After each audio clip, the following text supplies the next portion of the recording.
आज हम लोग पढ़ेंगे क्लास 12 द लास्ट लेसन का lecture number 4। I heard M. Hamel say to me, I won't scold you, little Frank. You must feel bad enough to see how it is. Every day he had said to ourselves, Bah, I will plenty of a time, I will learn it tomorrow. उसके बाद जब Frank खड़ा होता है, Frank जवाब नहीं दे पाता है अपने टीचर को। वो जब अपना फ्रेंच लेसन को रीड नहीं कर पाता है तो उसको बहुत जब बुरा लगा होता है और इतना ख़राब लगता है कि वो नज़र नहीं मिला पाता अपने टीचर से। तो उसके टीचर जो है एम हैमल, वो बोलते हैं कि लिटिल फ्रैंक यानी छोटे फ्रैंक, तुमको बुरा लग रहा है, यही बहुत है। यानी मुझे अब डांटने की तुम्हें ज़रूरत नहीं है, लेकिन तुम जो याद करो कि तुम हर दिन यही कहा करते थे कि मेरे पास पढ़ने के लिए बहुत समय है और मैं कल पढ़ लूँगा। And now you see where we have come out. Ah, that is the great trouble with Alex. She put off learning till tomorrow.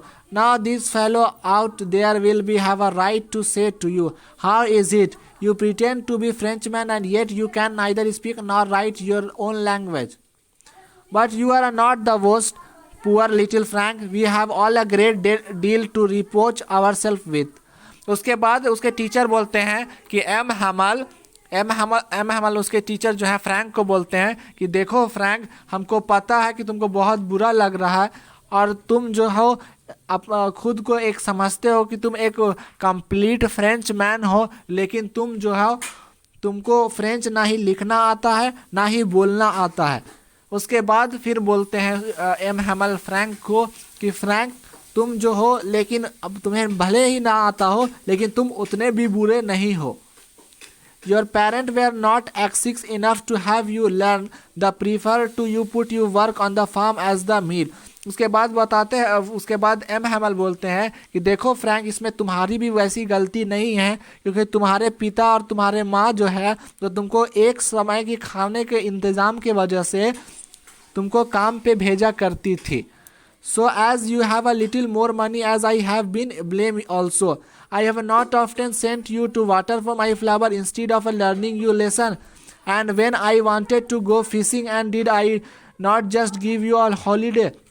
उसके बाद एम हैमल बोलते हैं कि सिर्फ तुम्हारे माँ बाप की भी गलती नहीं, तुम्हारा आज इस जो हाल है कि तुम पढ़ नहीं सकते फ्रेंच लेसन, उसमें मेरी भी गलती है। वो मेरा गलती इस तरीके से है कि क्या मैंने तुम्हें नहीं भेजा अपने जब लेसन चलता था अपने क्लास का, तो उस वक्त मैं तुम्हें भेजा करता था कि जाओ और मेरे फूल में पानी डाल दो, या मुझे जिस दिन मछली मारना होता था तो उस दिन मैं मछली को पकड़ने के लिए जब जाया करता था तो तुम्हें छुट्टी दे दिया करता था, जबकि मुझे पढ़ाना चाहिए।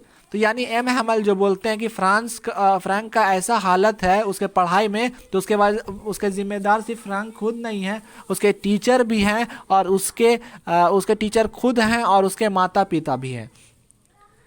Then from one thing to another, M. Hamel went to talk of the French language, saying that it was the most beautiful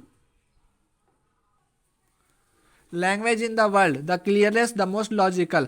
उसके बाद फ्रैंक को इस तरीके का सब बोलते हुए एम हैमल बोलने लगते हैं और फ्रेंच लैंग्वेज पे अपनी बात को रखने लगते हैं। वो बोलते हैं कि फ्रेंच भाषा जो है वो दुनिया का सबसे बेहतरीन और खूबसूरत भाषा है और ये पूरे दुनिया का ऐसा भाषा है जो क्लियर होता है और लॉजिकल भी होता है।